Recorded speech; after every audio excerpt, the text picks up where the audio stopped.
Hello বন্ধুরা, পৌষ সংক্রান্তির শুভেচ্ছা জানিয়ে চলে এলাম আমি মানসী দুধ চিতইয়ের একটি রেসিপি নিয়ে। আজকে আমি কিভাবে দুধ চিতই পিঠে বানিয়েছিলাম তোমাদের সাথে সেটা শেয়ার করছি। আমি গোবিন্দভোগ চালের গুঁড়ো আর সেদ্ধ চালের গুঁড়ো, সামান্য লবণ আর একটু বেকিং পাউডার দিয়ে ফেটিয়ে রেখে দিয়েছিলাম প্রায় 15 মিনিট।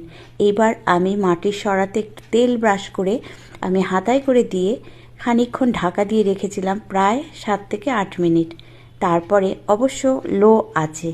তারপরে এটা তুলে নিলাম। এক এক করে সব পিঠে হয়ে গেলে আমি দুধ ভালো করে ফুটিয়ে তার মধ্যে এটা দিয়ে দিয়েছিলাম। দুধ ফোটানোর সময় আমি ওর মধ্যে দিয়েছিলাম এলাচ দানা আর তেজপাতা।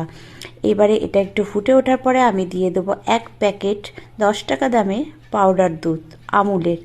এটা দিয়ে ভালো করে মিশিয়ে খানিকক্ষণ ফুটিয়ে নেওয়ার পরে দিয়ে দেবো 1 মুঠো নারকেল কোড়া। এটাতে কিন্তু এই দুধ চিতইয়ের স্বাদ আরও বেড়ে যায়। তারপরে দিয়ে দেবো আমি নলেন গুড়। বেশ একটু ফুটিয়ে নেওয়ার পরে আমি এটা নামিয়ে নেব।